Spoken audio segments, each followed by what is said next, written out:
buttons, it's the stitches. Before all of the stores were shut down and all of our plans were put on hold, I found this purple cardigan at the thrift store. It's a little plain, but I really liked the overall shape of it. The cardigan is also showing some signs of age, and the hems are slowly trying to unravel, so let's give the whole thing a facelift.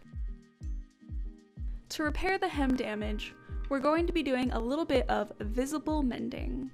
This pink lace yarn will be used to rebind the hem, and the white lace yarn will be used to add, well, some lace. Rebinding is simple enough. I just went around the hem with a single crochet, catching my stitches in evenly spaced knits. With the white yarn, I attach some small lengths of chain where I will eventually place double crochet picots.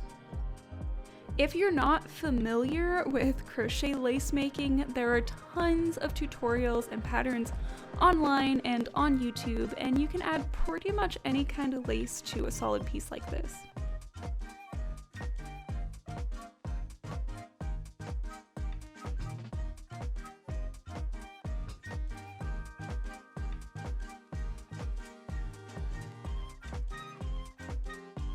Now that our cardigan is no longer falling apart, we'll put it on the dress form and prep some more embellishments. The military style buttons on this piece were not doing it for me, so I prepped some covered snaps with a scrap of pastel pink fabric. After the snap bases were covered, I realized I didn't have a curved needle for attaching them on hand, so I had to get a little creative.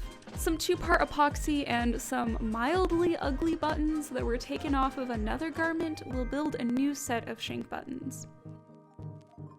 I also want to stitch on a few patches, so I printed some vector patterns and cut them into paper patterns for my felt.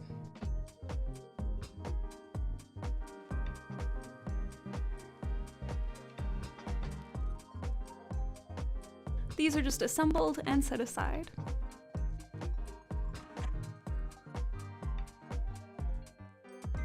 While the cardigan is on the dress form, it's time to remove the ugly, cheap military style buttons and the obligatory 80s shoulder pads while we're at it.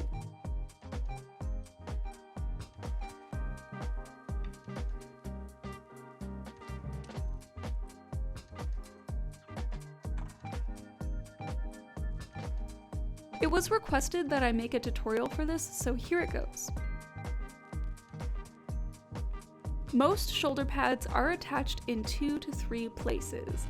It depends on who made the garment and how nice the shoulder pads are. All you have to do is seam rip the stitching where it's tacked down and it will come right off. If the shoulder seam is encased in between the fashion fabric and a lining, then all you have to do is carefully seam rip open the lining along the top of where the seam of the sleeve is attached.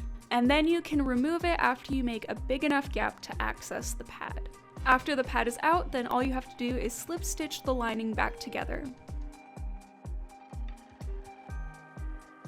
We'll also pin those felt patches into place and start stitching.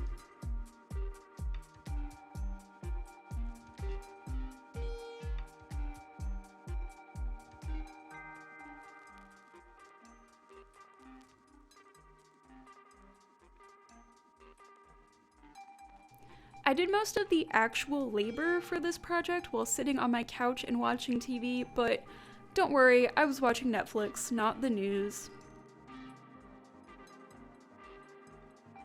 On a related note, have any of you seen Tiger King yet? It's absolutely crazy.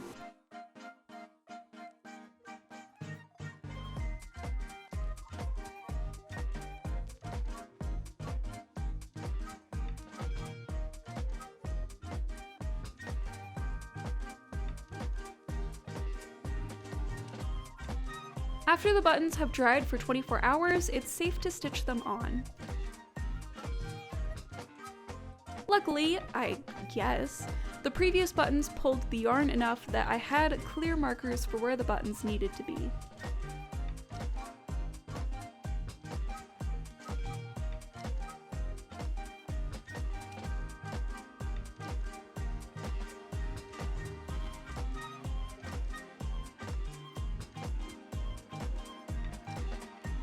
So to refresh your memory, here is what we started with. And here is the finished sweater.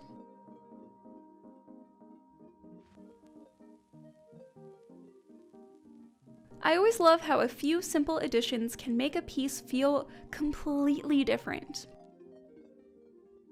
Attention to detail really can make or break a project. That's all for today's video. Are any of you working on any fun DIYs?